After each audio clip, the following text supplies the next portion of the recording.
एक पठान बादाम बेच रहा था। सरदार ने पूछा, ये खाने से क्या होता है? पठान, अच्छा ये बताओ 1 किलो चावल में कितने दाने होते हैं? सरदार, पता नहीं। पठान ने उसको एक बादाम खिलाया और बोला, बताओ 1 दर्जन में कितने आम होते हैं? सरदार, 12।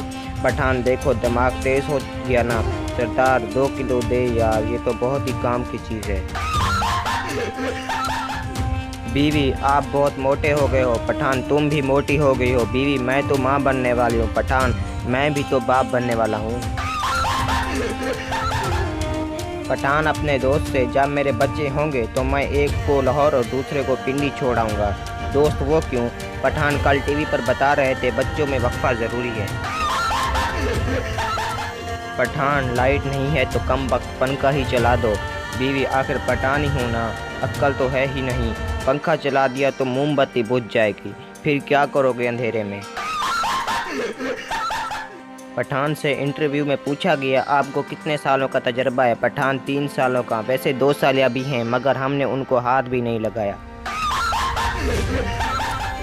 टीचर, बिजली कहाँ से आती है? पठान, मेरे मामू के घर से। टीचर, वो कैसे? पठान, जब बिजली जाती है तो अब्बा जी कहते हैं सालों ने फिर बिजली बंद कर दी।